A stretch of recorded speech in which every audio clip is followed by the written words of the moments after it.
Hello everyone, I am Shivani and welcome to Civil Series. In this video, we start a new chapter from Design of Steel and RCC Structure, which is Design of Steel Connections. In the Design of Steel Connections, there are two main subtopics. First is bolt and second is weld. So today we start with the bolt. I think you all are aware with the bolt. Okay, so this is the diagram for a bolt, and bolt is a metal pin having head formed at one end and shank and thread formed at another end in order to receive the nut. Okay so इस bolt में क्या है, एक side पे head बना हुआ है और दूसरी साइड पर शैंक एंड थ्रेड है. शैंक एंड थ्रेड में डिफरेंस क्या है? Thread is with a threaded portion and shank is a unthreaded portion, means plain portion. Okay, and this thread and shank is used to receive the nut, means to tighten the plate or to for the grip. Okay, so we use the bolt and nut for the grip purpose, for the connection purpose.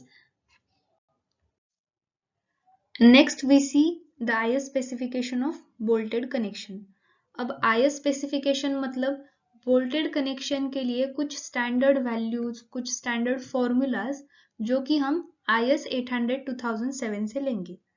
तो उसके लिए जो पहला IS standard का जो IS specification है वो है ASB. Okay, so ASB is area of unthreaded portion, means area of shank. अब यहाँ पे हमने देखा था पहले कि शैंक क्या है, वो प्लेन रीजन है, अनथ्रेडेड पोर्शन है. अब ये यहाँ से यहाँ तक जो लेंथ है उसे हम क्या कहते हैं? शैंक. ओके, तो शैंक की कुछ डायमीटर होगी, तो ये जो है वो शैंक की डायमीटर है. तो शैंक की डायमीटर को हम nominal diameter of bolt, that is D से रिप्रेजेंट करेंगे. And with the help of that diameter we calculate the area of unthreaded portion और the area of shank, okay, which is pi by 4 D square. तो ये क्या हुआ? पहला IS specification, पहला standard value हुआ एएसबी के लिए, that is area of unthreaded portion. Second हम area of threaded portion. Threaded portion क्या है? अब शैंक क्या था? प्लेनर रीजन, वहां पे थ्रेड्स नहीं थे. पर जो नेक्स्ट एरिया है, मतलब यहाँ से यहाँ तक, वो क्या है? थ्रेडेड पोर्शन है, उसे हम थ्रेड कहते हैं. तो हमें अगर उसका एरिया फाइंड आउट करना है तो वहां पे भी कुछ डायमीटर होगी थ्रेड की, जैसे ये थ्रेड की डायमीटर हुई. पर थ्रेड की डायमीटर क्या है कि वो जो नॉमिनल डायमीटर के बोल्ट से अलग है, क्योंकि वो क्या हो रही है? चेंज हो रही है, वो एक जगह पे सेम डायमीटर नहीं है. तो हम ये सेम फॉर्मूला जो एरिया ऑफ अनथ्रेडेड पोर्शन के लिए यूज किया था, जो कि है पाई बाय 4 डी स्क्वायर, वो तो हम यूज नहीं कर सकते. तो उससे कुछ कम वैल्यू आएगी एरिया ऑफ थ्रेडेड पोर्शन की, क्योंकि वहां पे डायमीटर कम है. तो जो एरिया ऑफ थ्रेडेड पोर्शन मतलब एरिया ऑफ थ्रेड, वो क्या आएगा? 0.78 ASB. मतलब जो ASB की वैल्यू होगी उसकी सिर्फ 0.78% वैल्यू होगी एरिया ऑफ थ्रेडेड पोर्शन की. तो ये दोनों वैल्यू जो हमें दी गई है IS 800 2007 में. So these are the first two standard values, standard formulas, that is IS specification for bolted connection. Then the next IS specification is diameter of bolt hole. Okay, अब diameter of bolt hole क्या है? अगर हमारे पास एक bolt है और bolt की मदद से हमें एक बोल्टेड कनेक्शन बनाना है, तो उसके लिए हम क्या करेंगे? दो अगर प्लेट को हमें ज्वाइंट करना है तो हम दोनों प्लेट में एक होल बनाएंगे, पर उस होल की डायमीटर हम क्या लेंगे? Okay, so that is the third IS specification. तो बोल्ट होल की जो डायमीटर होगी वो क्या होगी? Diameter of bolt. ठीक है, diameter of bolt plus standard clearance. Standard clearance मतलब क्या? कि उस बोल्ट की डायमीटर से थोड़ी एक्स्ट्रा वैल्यू हम बोल्ट होल की डायमीटर की करेंगे. अब वो कितनी वैल्यू एक्स्ट्रा करेंगे? तो उसके लिए एक टेबल दिया गया है IS 800 2007 में, 19 नंबर का टेबल है. तो वो टेबल यहाँ पे है. तो फर्स्ट वैल्यू क्या है? अगर diameter of bolt 12 to 16 mm हुई तो साइड क्लियरेंस हम लेंगे 1 mm. इसका मतलब डायमीटर ऑफ बोल्ट होल क्या आई? D+1. Then next diameter of bolt अगर 16 to 24 हुई तो स्टैंडर्ड क्लियरेंस हम लेंगे 2 mm. Then diameter of bolt hole is d plus 2, and if the diameter of bolt is greater than 24 mm, then we take a standard clearance 3 mm. Then the diameter of bolt hole is d plus 3. Okay. ठीक है, अगर आपको for example हम एक लेते हैं, अगर यहाँ पे एक ये जो ब्लैक कलर है का सर्कल दिया है, मान लीजिए ये है डायमीटर ऑफ बोल्ट, ठीक है, डी से हम डायमीटर ऑफ बोल्ट को रिप्रेजेंट करते हैं, तो ये क्या हुई डायमीटर ऑफ बोल्ट.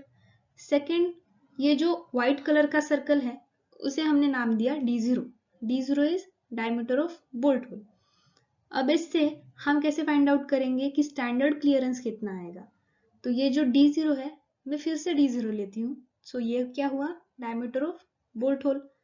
ठीक है, ये है डायमीटर ऑफ बोल्ट, बोल्ट की डायमीटर है, D0 है डायमीटर ऑफ बोल्ट होल. अब हम देखेंगे कि स्टैंडर्ड क्लियरेंस मीन्स क्या है. ये जो थर्ड हमने लिया वो सेम लिया है, D0 जो है वो क्या है डायमीटर ऑफ बोल्ट होल. अगर इस डायमीटर ऑफ बोल्ट होल में हमने ये बोल्ट उठा के इंसर्ट कर दिया, ठीक है, यहाँ पे क्या किया हमने ये बोल्ट उसमें डाल दिया.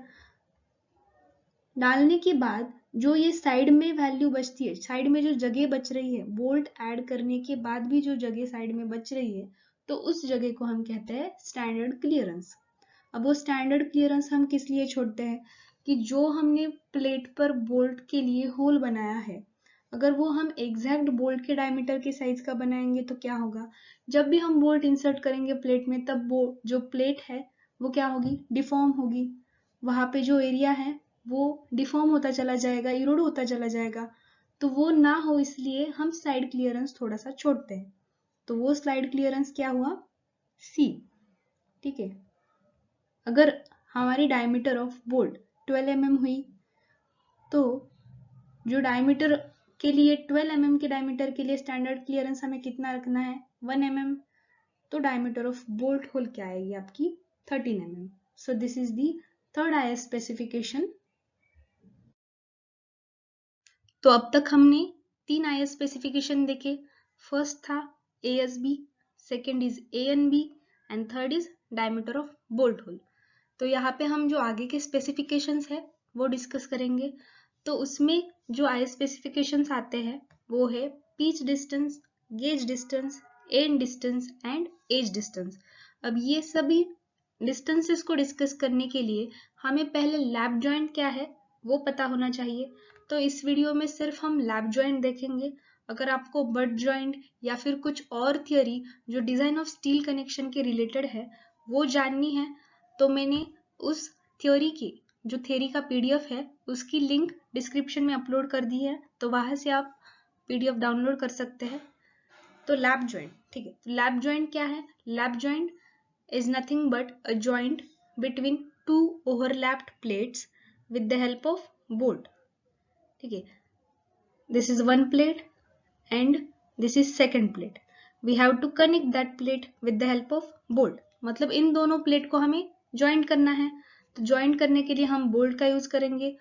बोल्ट को इंसर्ट करने के लिए पहले हम इन दोनों प्लेट्स में बोल्ट्स होल बनाएंगे. तो यहाँ पे कुछ बोल्ट्स होल बनाएंगे हम और उन बोल्ट होल्स में यहाँ पे हम बोल्ट्स इंसर्ट कर देंगे. सो this is the lap joint. In lap joint we use two plates or more than two plates, but we overlap that plates and connect that plates with the help of a bolt, and that connection is called as lap joint. तो ये जो lap joint है वो जो हम top view से देखेंगे तो वो इस तरह से दिखेगा. ठीक है, अगर हम टॉप व्यू से देखेंगे तो वो प्लेट का जॉइंट है वो इस तरह से दिखेगा. अगर साइड व्यू से हम देखेंगे तो ये एक नीचे की जो प्लेट है वो एक प्लेट है और उस पर हम ये सेकंड प्लेट लगाएंगे और इन दोनों प्लेट को ज्वाइन करने के लिए इसमें बोल्ट्स इंसर्ट करेंगे. So this is the same lap joint but this is top view and this is side view. So here we see the end distance and pitch distance. End distance and pitch distance के लिए हमें यहाँ पे एक lap joint लगने वाला है जो लैप जॉइंट हमने अभी डिस्कस किया था. तो यहाँ पे ये फर्स्ट प्लेट है, यहाँ पे सेकंड प्लेट है और इन दोनों प्लेट को इन बोल्ट की मदद से ज्वाइंट कर दिया है. बोल्ट यहाँ पे येलो कलर्स के जो डॉट है वो हमने बोल्ट के लिए यहाँ पे यूज किए हैं. ठीक है, तो this is the lap joint and इस लैप जॉइंट पर हमने क्या किया है, टेंसाइल फोर्स अप्लाई कर दिया है। ठीक है, तो पहले हम क्या देखेंगे, पिच डिस्टेंस। पिच डिस्टेंस क्या है, centre to centre distance between two adjacent bolts in the direction of applied force. Pitch distance क्या है, दो जो एडजेसेंट बोल्ट है, मतलब जो पास के बोल्ट्स है, उन दोनों बोल्ट्स के सेंटर टू सेंटर, मतलब इसके सेंटर से और इसके सेंटर से जो डिस्टेंस मिलेगा वो क्या होगा, pitch distance, but in the direction of applied force. अब यहाँ पे अप्लाइड फोर्स क्या है, हॉरिजॉन्टल डायरेक्शन में है, तो यहाँ पे पिच डिस्टेंस भी हमें हॉरिजॉन्टल डायरेक्शन में मिलेगा। ठीक है, so pitch distance is centre to centre distance between two adjacent bolts in the direction of applied force. Then second is end distance. End distance क्या है, distance between edge of plate to the center of adjacent bolt, मतलब edge, इस plate का edge मतलब end, ठीक है, इस plate का जो end है वहां से उसके जो adjacent का बोल्ट है उस बोल्ट के सेंटर तक का डिस्टेंस क्या होगा, end distance। इस साइड से भी सेम, जो पीछे वाली प्लेट है उसका एंड कहाँ तक है, यहाँ तक, और वो जो एडजेसेंट का बोल्ट है उसके सेंटर तक का डिस्टेंस और एंड का डिस्टेंस क्या हुआ, end distance. So end distance is distance between the end of a plate to the centre of adjacent bolt. So here IS code provide one formula for the pitch distance, okay, for minimum pitch distance, which is pitch distance is not less than 0.25 d, okay, मतलब 0.25 d से pitch distance उससे कम नहीं होना चाहिए, pitch distance की value उससे ज्यादा आ सकती है बट 0.25 d से कम वैल्यू pitch की आनी नहीं चाहिए। ठीक है, सो d क्या है, डायमीटर ऑफ बोल्ट, तो हम 0.25 d से हम पिच का डिस्टेंस फाइंड आउट कर सकते हैं। So that is the next IS specification.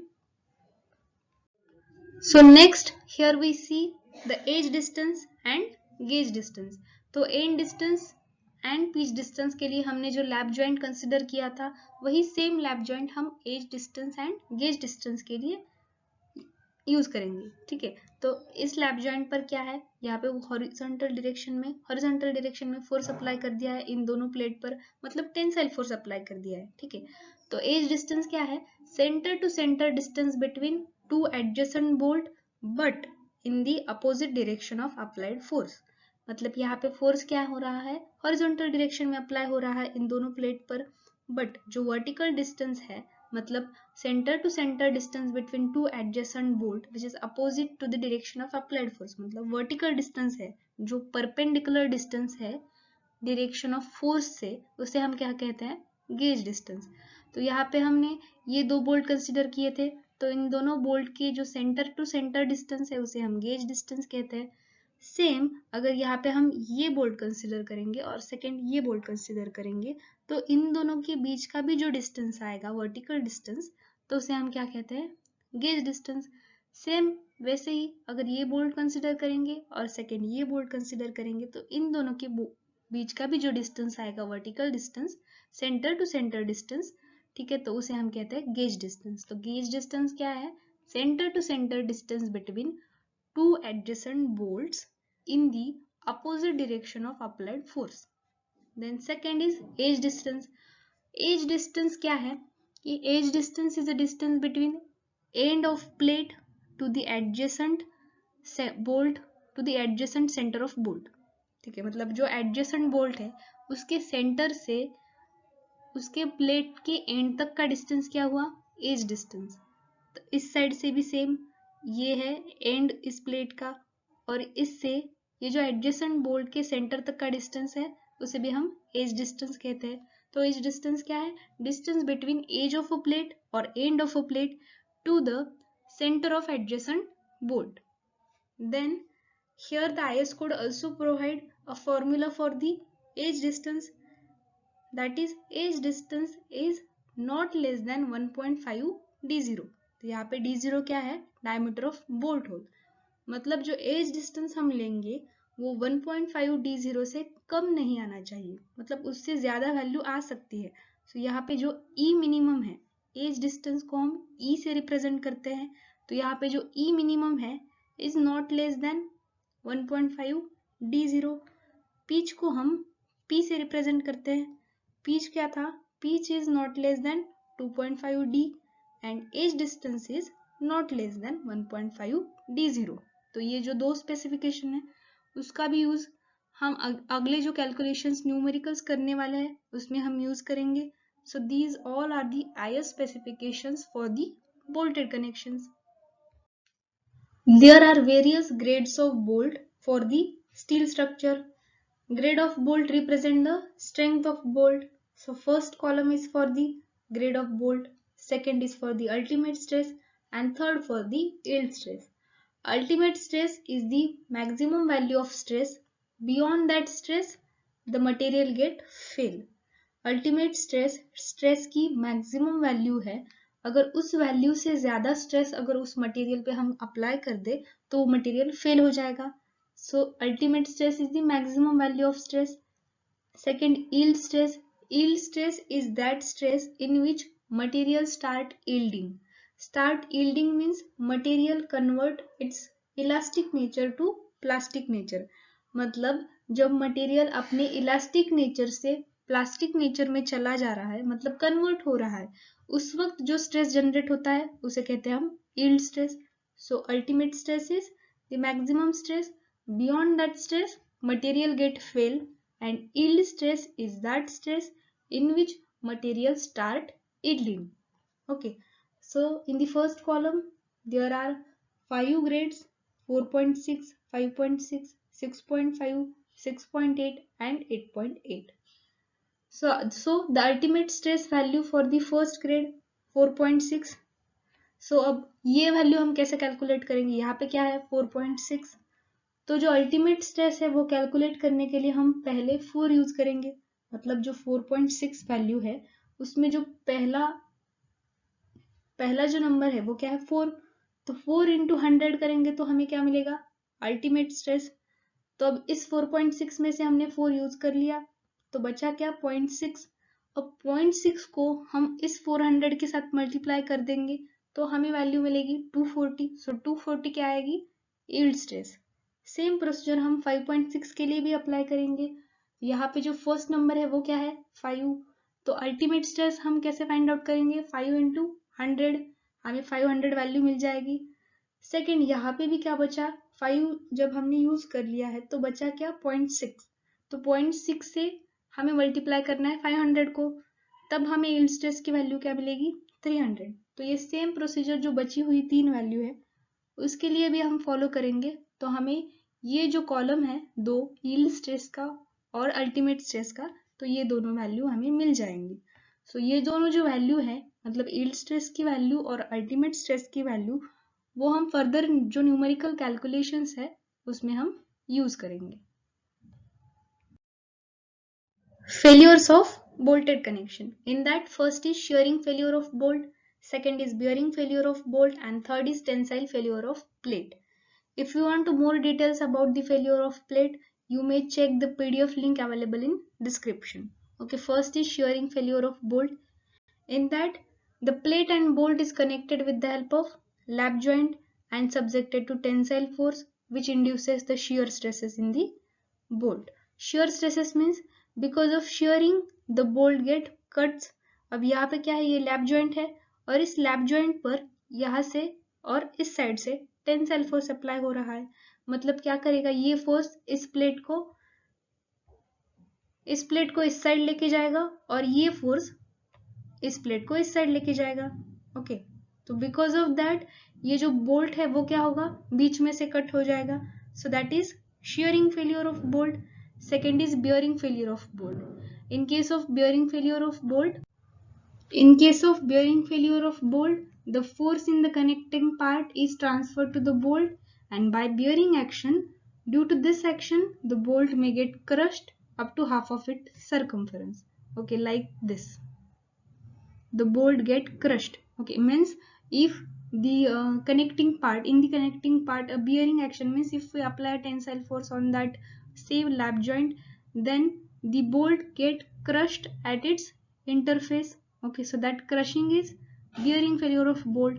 Then third is tensile failure of plate. In tensile failure of plate, the bolt is stronger than the plate and if bolt is stronger than plate, and if we apply a force on that plate, then the plate may get cut. Okay, the plate may get cut at the bolted connection. Okay, like this. So this is the tensile failure of plate.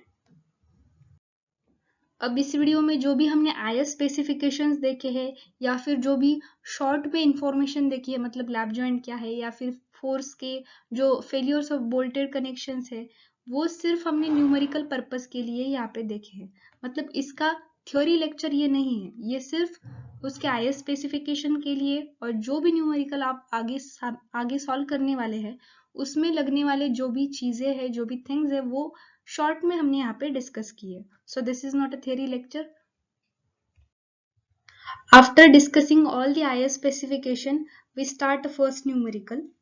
So first numerical is design the lap joint for plates 100 by 10 mm and 80 by 10 mm thick, connected to transmit the 120 kilonewton factored load using single row of 18 mm diameter bolts and 4.6 grade and plate of 415 grades. Okay, so the given data is, first step is given data.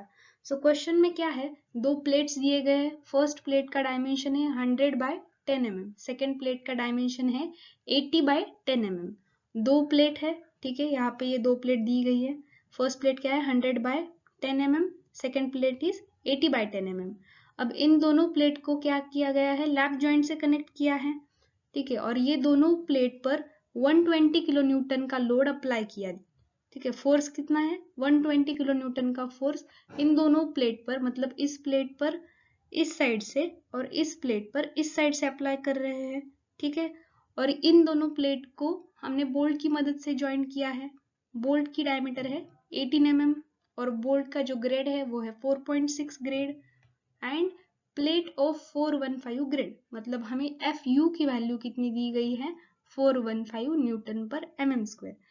अब हमें क्या निकालना है, हमें ये design करना है, हमें लैप जॉइंट डिजाइन करना है. इसका मतलब ये दोनों प्लेट है जो लैप जॉइंट से कनेक्ट की गई है. ठीक है, तो उसे हमने एक बोल्ट दिया है, तो बोल्ट का जो नंबर है, मतलब जो 120 किलो न्यूटन लोड हम प्लेट पर अप्लाई कर रहे हैं, तो उस लोड को बियर करने के लिए, मतलब उस लोड को सहने के लिए, मतलब प्लेट फेल ना हो, इसलिए हम कितने नंबर ऑफ बोल्ट उसमें प्लेस करेंगे वो हमें फाइंड आउट करना है. मतलब क्या है, इन दोनों प्लेट पर 120 का किलो न्यूटन का लोड अप्लाई हो रहा है और इस लोड की वजह से वो प्लेट फेल ना हो, इसलिए हमें कितने नंबर ऑफ बोल्ट्स उसमें प्लेस करने हैं वो हमें फाइंड आउट करना है. तो उसके लिए पहली स्टेप है गिवन डेटा. गिवन डेटा क्या है, size of plate. Size of plate क्या है, दो प्लेट्स दी गई है 100 by 10 mm, second plate is 80 by 10 mm. Factored load और डिजाइन लोड, मतलब उस पर कितना लोड अप्लाई हो रहा है, 120 किलो न्यूटन, मतलब वो लोड अप्लाई हो रहा है, ये हमें गिवन दिया गया है. Then third is diameter of bolt. Diameter of bolt कितनी दी गई है, 18 mm. Then diameter of bolt hole, जो हमने आईएस स्पेसिफिकेशन में डिस्कस किया था. ठीक है, तो डायमीटर ऑफ बोल्ट कितनी दी गई है, 18, मतलब 16 to 24 के बीच की है. ठीक है, तो उसमें हम 2 साइड क्लियरेंस ऐड करेंगे, तो D0 मतलब डायमीटर ऑफ बोल्ट होल क्या आएगी, 18 + 2 = 20 mm. Then grade of bolt, ये भी हमने डिस्कस किया था कि 4.6 से हम अल्टीमेट स्ट्रेस कैसे फाइंड आउट करेंगे. तो अल्टीमेट स्ट्रेस की वैल्यू यहाँ पे क्या आ जाएगी, 4 × 100 = 400 न्यूटन पर mm स्क्वायर. तो हमें क्या लैप जॉइंट डिजाइन करना है. तो सेकेंड स्टेप, मतलब गिवन डेटा हुआ, उसके बाद हम फर्स्ट स्टेप निकालेंगे. फर्स्ट स्टेप है design of shearing strength of bolt. मतलब जब जो लैप जॉइंट है वो शियरिंग में फेल होगा तब उसकी वैल्यू कितनी होगी. मतलब अगर हम शियरिंग की और बियरिंग की वैल्यू निकालेंगे तो हमें क्या मिलेगा, बोल्ट का नंबर मिलेगा. तो हम एक एक देखेंगे. तो पहली स्टेप क्या है, design of shearing strength of bolt. तो उसका फॉर्मूला क्या है, VDSB = FUB upon √3 × gamma MB in bracket NN × ANB plus NS × ASB. Okay, सो ये फॉर्मूला से हमें design of shearing strength of bolt find out करनी है. ठीक है, तो यहाँ पे क्या दिया है नीचे, जो लैप जॉइंट हमने पहले कंसिडर किया था, मतलब पहली प्लेट क्या थी 100/10 mm, सेकेंड प्लेट थी 80/10 mm। तो 80/10 mm की प्लेट पर हमने इस साइड से फोर्स अप्लाई कर दिया और ये जो ऊपर वाली प्लेट है उस पर हमने इस साइड से फोर्स अप्लाई कर दिया। तो क्या होगा, जो बोल्ट हमने इसके कनेक्शन के लिए यूज किया था वो बोल्ट क्या होगा, कट हो जाएगा सेंटर से। ठीक है, तो ये बोल्ट जब कट हो रहा है तो क्या होगा, ये बोल्ट उसके थ्रेडेड पोर्शन से कट होगा। ठीक है, मतलब थ्रेडेड पोर्शन मीन्स क्या, थ्रेडेड पोर्शन अगर यहाँ पे हमने बोल्ट कनेक्ट कर दिया है तो यहाँ पे जो मैंने यहाँ पे ये जो स्क्वायर है वो क्या है, वहां तक शैंक है, मतलब शैंक इसके कनेक्शन में आया ही नहीं, मतलब शैंक में कट गया ही नहीं।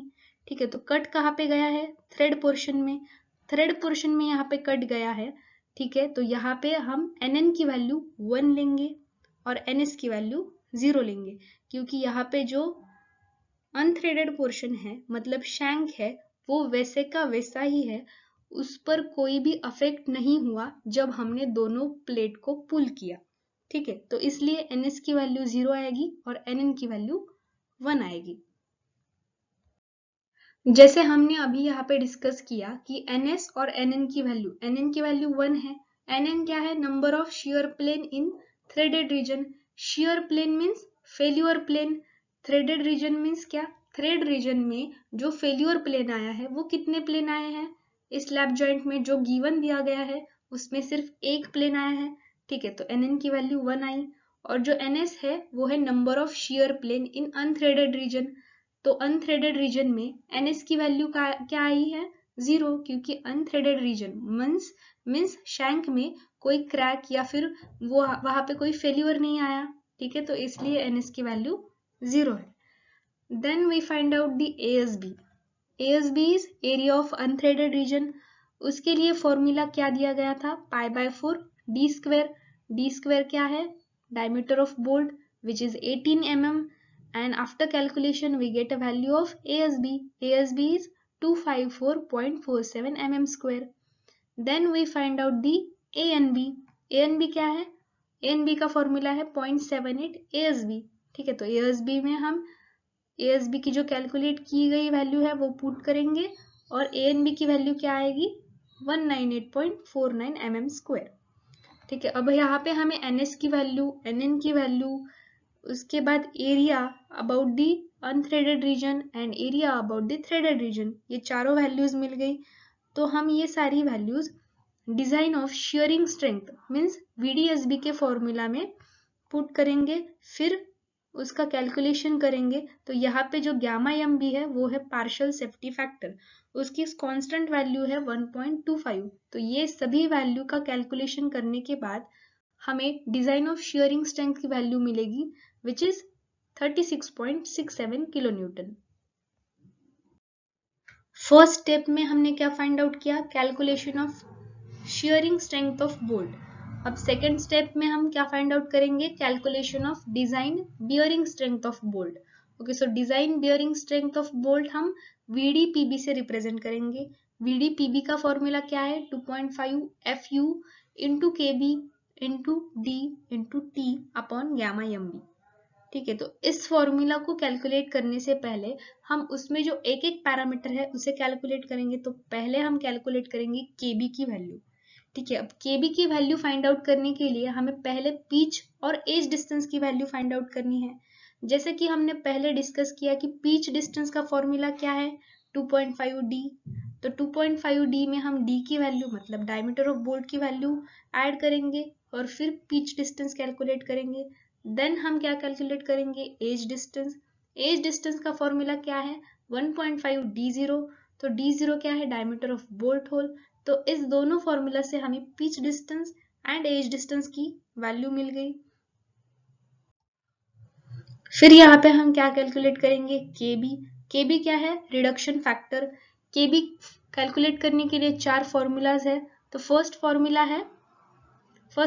है E अपॉन 3D0। E क्या है, एज डिस्टेंस। E है edge distance and P is equals to pitch distance. Okay, तो E क्या है, एज डिस्टेंस। एज डिस्टेंस की वैल्यू क्या आई थी, 30, तो वो वैल्यू हम इसमें पुट करेंगे। फिर केबी की वैल्यू इस फॉर्मूला से फाइंड आउट करेंगे, वो क्या आई 0.50। देन सेकेंड फॉर्मूला से हम केबी की वैल्यू फाइंड आउट करेंगे। सेकेंड फॉर्मूला क्या है, P/3D0 माइनस 0.25।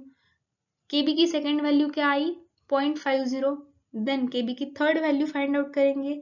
थर्ड वैल्यू का फॉर्मूला क्या है, FUB/FU। अब FUB क्या है, ultimate tensile stress of bolt, and FU है ultimate tensile stress of member. ये दोनों भी वैल्यू गिवन दी गई है, तो इसे हम यहाँ पे वैल्यू पुट करेंगे। फिर केबी की वैल्यू क्या आई 0.98।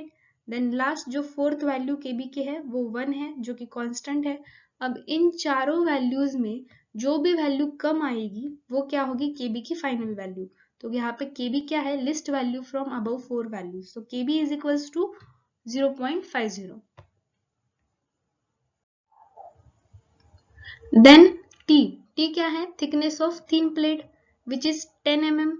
ओके, बिकॉज हमें दो प्लेट दी गई है, first is 100/10 mm, second plate है 80/10 mm। दोनों प्लेट की थिकनेस सेम है, तो यहाँ पे हम 10 mm कंसिडर करेंगे। पर यहाँ पे हमें क्या कंसिडर करना है, थिकनेस ऑफ थिन प्लेट। तो यहाँ पे क्या है, एग्जाम्पल में हमें दोनों प्लेट की थिकनेस सेम दी गई है, इसलिए हम 10 लेंगे। Then gamma mb which is partial safety factor, उसकी वैल्यू कांस्टेंट है विच इज 1.25। तो हमें सारी वैल्यूज मिल गई, मतलब हमें FU की वैल्यू पता थी।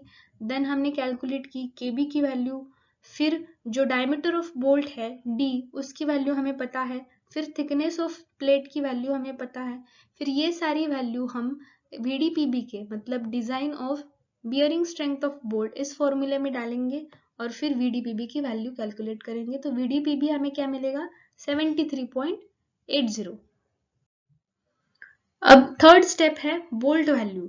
तो बोल्ट वैल्यू क्या है, least value from VDSB and VDPB called as bolt value. मतलब जो लिस्ट वैल्यू कम वैल्यू, हमने दो वैल्यू फाइंड आउट की VDSB एंड VDPB।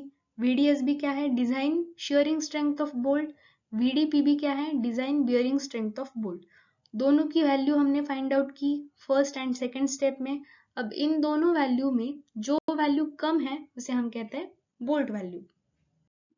तो यहाँ पे हमें बोल्ट वैल्यू क्या मिलेगी, जो लिस्ट वैल्यू है VDPB एंड VDSB से। ठीक है, तो VDSB की वैल्यू कम आई थी, दैट इज 36.67। तो यहाँ पे हम बोल्ट वैल्यू VDSB की वैल्यू कंसिडर करेंगे विच इज 36.67। ठीक है, क्योंकि VDSB की वैल्यू कम आई थी VDPB से। ठीक है, तो फोर्थ स्टेप क्या है, नंबर ऑफ बोल्ट्स। फॉर्मूला क्या है नंबर ऑफ बोल्ट्स का, डिजाइन लोड और factored load upon bolt value. Design load और फैक्टर्ड लोड सेम है, ठीक है, वो हमें गिवन दिया था 120 डिवाइडेड बाय जो अभी हमने कैलकुलेट की बोल्ट वैल्यू, उससे हम उसे डिवाइड करेंगे। तो 120 डिवाइडेड बाय 36.67 हमें वैल्यू मिलेगी 3.27। अगर 3.27 ऐसे नंबर तो हम बोल्ट के वहां पे प्लेस नहीं कर सकते, तो इसके लिए हम 4 नंबर्स प्लेस करेंगे बोल्ट के। तो 4 number of bolts are required to bear the design load or the factored load which is 120 kilonewton. मतलब 4 बोल्ट्स हमें 120 किलोन्यूटन लोड बियर करने के लिए लगेंगे इस लैप जॉइंट के लिए। ठीक है, अब बोल्ट नंबर्स फाइंड आउट करने के बाद हम उस बोल्ट नंबर की मदद से हम एक स्केच ड्रॉ करेंगे लैप जॉइंट का। ओके, तो यहाँ पे क्या है, हमने ये प्लेट कंसिडर की थी 80/10 mm और जो टॉप की प्लेट कंसिडर की थी वो थी 100/10 mm। तो इन दोनों प्लेट को हमने लैप जॉइंट की मदद से कनेक्ट किया है with the help of bolt, और यहाँ पे हमने 4 बोल्ट कंसिडर किए हैं बिकॉज वो 4 बोल्ट हमें लगेंगे 120 किलोन्यूटन लोड जो हम इस प्लेट पर अप्लाई करने वाले थे उसे बियर करने के लिए, जो हमने 4 बोल्ट्स की वैल्यू कैलकुलेट की थी। तो ये जो पूरा क्वेश्चन है वो सॉल्व करने के बाद हमें ये स्केच निकालना है, ये डायग्राम निकालनी है। इसमें हमें क्या शो करना है कि ये 4 बोल्ट्स इस लोड को बियर करने के लिए लगने वाले हैं। यहाँ पे ये सिंगल लैप जॉइंट है और ये इसका क्रॉस सेक्शन है। यहाँ पे हमने ये 2 प्लेट यूज की थी। ठीक है, then the second question is determine the bolt value of 16 mm diameter bolt of 4.6 grade to connect two angles 90/60/6 mm back to back on opposite side of gusset plate of 8 mm thickness. Gusset plate has 8 mm thickness. Okay. Then also determine the number of bolts required if it carries a direct factored load of 110 kilonewton. Take a pitch. Means यहाँ पे हमें pitch की और edge distance की value given है. Pitch is 50 mm, edge distance is 40 mm. Draw a neat sketch of design connection. Here the FU value is 410 newton per mm square. अब इस question में हमें क्या दिया है, दो एंगल्स है 90 बाय 60 बाय 6 mm के. वो दोनों एंगल हमने अपोजिट मतलब गसेट प्लेट को अपोजिट साइड से कनेक्ट किए हैं और इन दोनों प्लेट के लिए हमें बोल्ट वैल्यू फाइंड आउट करनी है. मतलब डायमीटर ऑफ बोल्ट हमें 16 mm दिया है, तो यहाँ पे हमें सिर्फ बोल्ट वैल्यू फाइंड आउट करनी है और यहाँ पे हमें नीट स्केच निकालना है. जो भी डिजाइन कनेक्शन मतलब जो भी नंबर ऑफ बोल्ट्स आएंगे तो वो डिजाइन कनेक्शन क्या होगा उसका स्केच निकालना है और बोल्ट वैल्यू क्या है ये निकालनी है. उसके लिए सबसे पहले हम क्या करेंगे, गिवन डेटा लिखेंगे. गिवन डेटा में पहली वैल्यू क्या है, डायमीटर ऑफ बोल्ट कितनी गिवन है वैल्यू 16 mm. देन सेकंड क्या है, ग्रेड ऑफ बोल्ट 4.6. 4.6 ग्रेड से हम क्या निकालेंगे, FUB which is ultimate tensile stress of bolt. Ultimate tensile stress of bolt की वैल्यू क्या आएगी 400 MPa. देन यहाँ पे हमें टू एंगल्स दिए हैं 90 बाय 60 बाय 6 mm के और गसेट प्लेट दी है 8 mm थिकनेस की.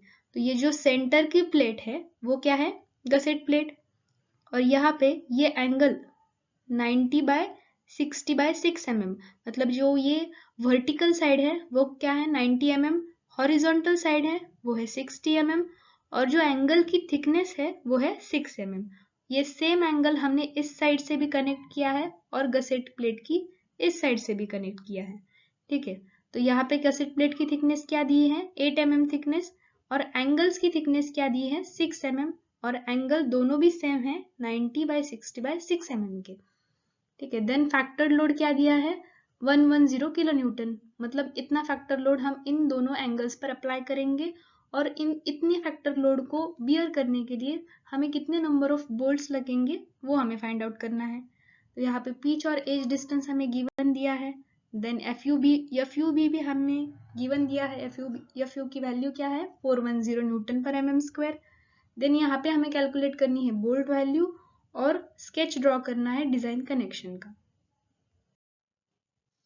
अब उसमें फर्स्ट स्टेप क्या है calculation of design shearing strength of bolt. जैसे हमने पहले न्यूमेरिकल में कैलकुलेट किया था. फॉर्मूला क्या है calculation of design shearing strength of bolt, FUB upon √3 into gamma MB into NN into ANB plus NS into ASB. अब यहाँ पे हमें NN और NS की वैल्यू फाइंड आउट करनी है. NN क्या था shear plane in threaded portion and NS क्या है shear plane in unthreaded portion. तो यहाँ पे हमने बोल्ट कैसा कंसिडर किया है कि जिसमें हाफ पार्ट है हमारा मतलब जिसमें पहला पार्ट था हमारा शैंक और जो बचा हुआ पार्ट है वो क्या है थ्रेड. तो यहाँ पे अगर हमने ये बोल्ट इन दोनों एंगल्स को कनेक्ट करने के लिए इंसर्ट किया है थ्रू गसेट प्लेट. तो यहाँ पे क्या होगा ये पहला पार्ट था शैंक और ये दूसरा पार्ट क्या है जो मैंने क्रॉस लाइन से रिप्रेजेंट किया है वो क्या है थ्रेड. तो यहाँ पे क्या होगा जो भी फेल्योर होगा मतलब ये जो गसेट प्लेट है और ये एक एंगल है और ये एक एंगल है, अगर इस साइड वाले एंगल को मैंने इस साइड फोर्स दिया और जो ये साइड का एंगल है मैंने उसे इस साइड फोर्स दिया तो क्या होगा इस गसेट प्लेट से ये एंगल इस साइड चला जाएगा और इस गसेट प्लेट से ये एंगल इस साइड चला जाएगा. तो यहाँ पे जो बोल्टेड कनेक्शन से इसे कनेक्ट किया था तो वो बोल्ट क्या हो जाएगा शियरिंग में फेल हो जाएगा. तो शियरिंग में फेल हो गया मतलब कट हो रहा है तो वहां पे क्या होगा यहाँ पे थ्रेडेड पोर्शन से कट हो रहा है इसलिए NN की वैल्यू 1 आएगी और यहाँ पे अनथ्रेडेड पोर्शन की साइड से कट हो रहा है इसलिए NS की वैल्यू 1 आएगी. तो यहाँ पे NS और NN हमें दोनों वैल्यू मिलेगी, दोनों की वैल्यू 1 आएगी. उसके बाद हम क्या फाइंड आउट करेंगे ASB क्या है एरिया ऑफ अनथ्रेडेड पोर्शन. उसका फॉर्मूला है π/4 d स्क्वायर. d स्क्वायर की वैल्यू यहाँ पे दी है 16 स्क्वायर तो हमें ASB की वैल्यू मिलेगी 201.06 mm स्क्वायर. ASB के वैल्यू के बाद हम क्या कैलकुलेट करेंगे ANB. ए एन बी क्या है, area of threaded portion. A N B का फॉर्मूला है 0.78 ASB। यहाँ पे कैलकुलेट की गई ASB की वैल्यू हम पुट करेंगे और ANB की वैल्यू फाइंड आउट करेंगे। ANB क्या आया 156.83 mm²। Then the gamma MB is partial safety factor, value constant है 1.25। तो ये सारी वैल्यूज जो भी हमने अब तक कैलकुलेट की थी वो सारी हम VDSB के फॉर्मूला में पुट करेंगे। देन हमें VDSB की वैल्यू क्या मिलेगी कैलकुलेशन के बाद 66.12 किलो न्यूटन। तो अब सेकेंड स्टेप में हम क्या कैलकुलेट करेंगे, calculation of design bearing strength of bolt. पहले स्टेप में हमने कैलकुलेट किया था calculation of design shearing strength of bolt. अब यहाँ पे कैलकुलेट करना है design bearing strength of bolt. उसके लिए फॉर्मूला क्या है, VDPB is equals to 2.5 FU into KB into D into T upon gamma MB। यहाँ पे गामा MB क्या है, पार्शियल सेफ्टी फैक्टर, D है diameter of bolt, T is the thickness of thin plate, KB is reduction factor, FU is the ultimate stress of member। ठीक है, तो यहाँ पे हम पहले कैलकुलेट करेंगे इसमें से KB की वैल्यू। KB क्या है, reduction factor. Reduction factor calculate करने के लिए हमें 4 फॉर्मूलाज दिए गए हैं, ये first, second, third and fourth, ये 4 फॉर्मूलाज दिए हैं। अब इस फॉर्मूलाज को फाइंड आउट करने के लिए हमें क्या लगेगा, यहाँ पे एज डिस्टेंस, D0 मतलब डायमीटर ऑफ बोल्ट होल, यहाँ पे पिच डिस्टेंस लगेगा, देन FUB इसका मतलब ultimate tensile strength of bolt and FU। ये चारों वैल्यूज हमें लगेंगी to calculate the 4 different values of KB। Okay, KB की ये चारों वैल्यूज जब हम कैलकुलेट करेंगे तो उसमें से जो वैल्यू कम आएगी वो हम कंसिडर करेंगे KB की वैल्यू। ठीक है, तो यहाँ पे पिच तो हमें गिवन है, एज डिस्टेंस भी गिवन है, तो यहाँ पे हमें सिर्फ फाइंड आउट करना है D0। D0 क्या है, diameter of bolt whole, diameter of bolt whole. तो यहाँ पे diameter of bolt whole find out करने के लिए जो डायमीटर ऑफ बोल्ट है वो क्या है, 16 दी गई है। 16 मतलब ये किसके रेंज के बीच की वैल्यू है, 16 to 24 के। तो यहाँ पे साइड क्लियरेंस हम लेंगे 2, तो D0 की वैल्यू क्या आएगी 18 mm। देन ये सारी वैल्यूज कैलकुलेट करने के बाद हम एज डिस्टेंस, पिच डिस्टेंस और डायमीटर ऑफ बोल्ट होल और FUB एंड FU ये सारी वैल्यू इसमें पुट करने के बाद KB की वैल्यू फाइंड आउट करेंगे और इन चारों में से जो भी लेस वैल्यू होगी वो क्या होगी, KB की वैल्यू मीन्स रिडक्शन फैक्टर की वैल्यू। फिर थिकनेस ऑफ थिन प्लेट मतलब T जो हम लेंगे वो क्या लेंगे हम, थिकनेस ऑफ थिन प्लेट। पहले एग्जांपल में हमें 2 प्लेट दी गई थी, दोनों प्लेट की थिकनेस सेम थी इसलिए हमने 10 ली थी। ठीक है, पर इस एग्जांपल में क्या है, हमें थिकनेस ऑफ गसेट प्लेट अलग दी है और थिकनेस ऑफ एंगल्स अलग दी है।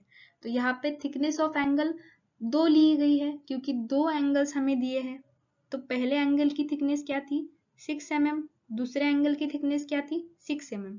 तो यहाँ पे हम थिकनेस फाइंड आउट करने के लिए 2 एंगल दिए हैं इसलिए दोनों की थिकनेस को भी ऐड करेंगे। तो थिकनेस एंगल की क्या आएगी 12 mm और जो गसेट प्लेट है उसकी थिकनेस क्या गिवन थी 8 mm। तो यहाँ पे हमें T की वैल्यू क्या लेनी है, थिकनेस ऑफ थिन प्लेट। तो यहाँ पे थिन क्या है 8 mm और 12 mm, so thickness of thin plate is 8 mm। तो यहाँ पे हम T is equals to 8 mm consider करेंगे। जब भी हमें 2 एंगल्स दिए जाएंगे, ठीक है, तो हम क्या करेंगे थिकनेस के लिए दोनों एंगल की एडिशन करेंगे थिकनेस की एडिशन करने के बाद यहाँ पे वैल्यू लिखेंगे, फिर गसेट प्लेट की जो थिकनेस है उसकी वैल्यू लिखेंगे और फिर कंपेयर करेंगे कि उन दोनों के बीच की जो वैल्यू है लेस कौन सी वैल्यू है। अगर लेस वैल्यू गसेट प्लेट की होगी तो हम गसेट प्लेट की वैल्यू को T कंसिडर करेंगे और less value thickness of angles की होगी तो हम उसे T कंसिडर करेंगे। But for this particular example the thickness of gusset plate is less, तो यहाँ पे हम T is equals to 8 mm consider करेंगे। देन उसके बाद अगर हमें यहाँ पे सारे वैल्यूज मिल गए 2.5, 410 is the value for FU, 0.68 is the value of KB, 16 is the value of D and 8 is the value of thickness and 1.25 is the value of gamma MB which is partial safety factor। इन सारी values को हम क्या करेंगे, इसका calculation करेंगे, फिर हमें VDPB की वैल्यू मिलेगी विच इज 71.37 किलो न्यूटन। तो यहाँ पे हमें 2 वैल्यूज मिल गई, calculation of design sharing strength of bolt and calculation of design bearing strength of bolt. अब ये दोनों वैल्यू मिलने के बाद हम क्या कैलकुलेट करेंगे, बोल्ट वैल्यू। बोल्ट वैल्यू क्या है, इन दोनों वैल्यू में से जो लेस वैल्यू होगी मतलब स्मॉलर और least value from VDSB and VDPB is called as bolt value. तो इन दोनों वैल्यू में से स्मॉलर वैल्यू कौन सी आई थी, हमें VDSB की वैल्यू स्मॉलर आई थी, इसलिए हम बोल्ट वैल्यू क्या लेंगे 66.12, जो हमने VDSB की वैल्यू कैलकुलेट की थी। अगर कैलकुलेशन में वैल्यू VDPB की कम आई तो हम वो वैल्यू बोल्ट वैल्यू कंसिडर करेंगे, पर इन दोनों एग्जांपल्स में सिर्फ VDSB की वैल्यू कम आई, इसलिए हमने बोल्ट वैल्यू की जो वैल्यू है वो हमने कम कंसिडर की, जो यहाँ पे VDSB की वैल्यू आई थी। Then fourth step is number of bolt. Number of bolt हम कैसे कैलकुलेट करेंगे, डिजाइन ऑफ लोड और डिजाइन ऑफ फैक्टर लोड, मतलब डिजाइन ऑफ लोड या एक डिजाइन ऑफ लोड गिवन होगा या फिर फैक्टर लोड, दोनों का मीनिंग सेम है, सिर्फ वर्ड्स अलग है, ठीक है। डिजाइन लोड और फैक्टर लोड एक ही है। तो नंबर ऑफ बोल्ट्स का फॉर्मूला क्या है, design of load upon factor load upon bolt value. Design of load क्या दिया था 110 अपॉन बोल्ट वैल्यू क्या आई थी 66.12। तो इससे कैलकुलेट करने के बाद हमें बोल्ट नंबर क्या मिलेंगे 1.66। हम ये वैल्यू तो नहीं ले सकते, इससे हम इंक्रीज करके मतलब राउंड करके वैल्यू लेंगे, तो वो क्या आएगी 2 numbers, number of bolts are 2, so we provide a 16 mm diameter of a bolt in a 2 numbers for 110 kilonewton factor load।